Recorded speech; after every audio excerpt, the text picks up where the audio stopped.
Batman Superman World's Finest issue 16 finds the Batmobile crash headlong into a brick wall, but Robin isn't killed instantly as he is saved by the Flash, who tells him that Kid Flash said that Robin was in trouble, asking if this has anything to do with the AI uprising around the world. Robin asks how much worse things are getting, so Barry tells him how all across the world AI is going rogue, from cars to phones to military equipment, and while most transportation is locked down currently, many people are being herded and penned in by partially controlled AI heroes and villains who are being remotely controlled by someone. He tells them that Batman and Superman are together, but they have been captured, and if they don't rescue them, they'll have lost this AI war before it's even begun. Batman and Superman meanwhile are tortured by NEWMAZO, who implores that Superman stop trying to rip his collar off, since with Ultra Morpho there, he is still under the effects of the kryptonite. He tells the heroes they'll be building things for him, and Will Magnus will guide them since now they are beneath his notice. The villain leaves as Will explains he's been doing this under a figurative gun, revealing how Professor Ivo knew he made the response meters for the Metal Men, and so he kidnapped Magnus and forced him to make a version of the brain for Amazo. Magnus did so, and NEWMAZO developed a slew of new abilities, like being able to now copy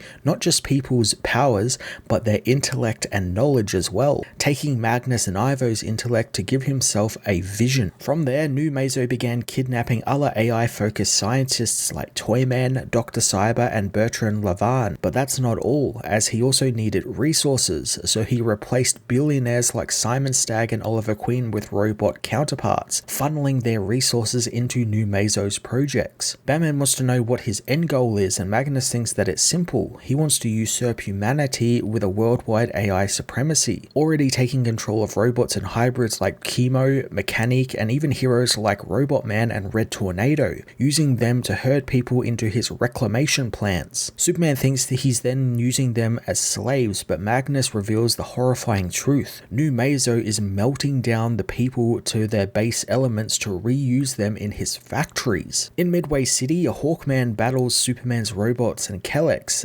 taking down the Kryptonian servant droid with a hit from his mace. Down on the ground, Metamorpho and the Metal Men arrive at one of the reclamation plants, thinking that Carter won't last long against the robots. Plastic Man arrives, wanting to bust down the plant before they are all turned into Soylent Green. He tells the heroes that the plant is evacuated so they can do some damage as Hawkman is thrown into the building by one of the Superman robots. The Metal Men rush to the base to try and help, despite Rex warning them they won't stand a chance, but the team won't give up when humans and their master is in danger. The Metal Men battle the Superman robots as Metamorpho confronts G.I. Robot, who tries to kill the hero, but Rex turns into a gas to dodge his bullets. Plastic Man is hit by the robot Superman's heat vision as Rex dives on G.I. Robot, left with no choice but to turn to acid and burn the metal robot away. The Metal Men meanwhile fail to stop the Superman robots, who rip right through the heroes, but thanks to Metamorpho burning through the factory's fuel tanks, it explodes. The injured Iron watches the factory burn, knowing that they saved the people, but wonders how many more factories are out there as he dies. Batman meanwhile meets with the captured Ted Kord and Oliver Queen, asking if NEWMAZO knows their hero identities. Oliver doesn't think it matters much as Ted knows that they won't be much help and their only option is Superman, who can barely stand. Batman tells his friends to stand by since they have a plan, reminding Superman of the crack he managed to put in Ultramorpho's chest. The rest of the captured heroes and villains meanwhile make Batman a bow and arrow, which he then gives to Oliver, reminding him that this is a 1 in a million shot. Oliver thinks this will blow his secret identity, but Bruce knows most of the villains will think that Batman did it, since after all, he is Batman. Oliver doesn't think he ever could make a shot like this, as Ted distracts the villain and Oliver fires, hitting Ultramorpho square in the crack in his chest and smashing him to pieces. Toyman and the others rush to cover the pieces of Ultramorpho with lead shielding, allowing Superman to rip off his collar and free the others. Ultramorpho begins to reform, but then dissipates thanks to Firestorm, who uses his elemental powers to subdue Ultramorpho in a form that can't hurt anyone. More heroes arrive to help, with Flash putting the villains back in lockup before any of them can escape. Metamorpho apologizes to Will for the deaths of the Metal Men, but Will thinks they can be salvaged. Batman thinks that they need to deal with the NEWMAZO first, warning the heroes that he can duplicate superpowers so they can't let him get away. He finds the miniature satellites NEWMAZO was having them build, thinking that he knows what they are actually for. Batman asks Magnus why the Metal Men weren't controlled by NEWMAZO, learning that he had the foresight to program in a block that prevents anyone but him from issuing them commands. Batman asks Green Lantern to blanket the Earth with the satellites before telling Wonder Woman and Robin to go and find T.O. Morrow, since he was not amongst them and that makes him suspicious. Superman goes to get the people to safety as the rest of the heroes neutralize NEWMAZO'S agents and reclamation plants around the world. Wonder Woman takes Robin in her invisible jet to T.O. Morrow's facility, telling Robin how Morrow is a brilliant futurist who built Red Tornado, among his other cybercrime. The duo make it past his traps and tricks and find Morrow is in his home. Diana demands to know what is going on between him, Ivo, and NEWMAZO, trapping him in the lasso of truth, and Morrow reveals that he declined Ivo's offer, calling him a short-sighted fool. He reveals that he predicted every single possible outcome of this and the result was always the same, calling the hero's mission a hopeless one. Batman meanwhile tells Ted and Oliver to suit up as he notices Supergirl is still on the ground with them, asking why Kara isn't with the others. Kara says that she has a different idea, revealing that she is actually a disguised NEWMAZO who lunges at Batman, intent on eliminating him with his new lantern, speed, Amazonian, and Kryptonian powers.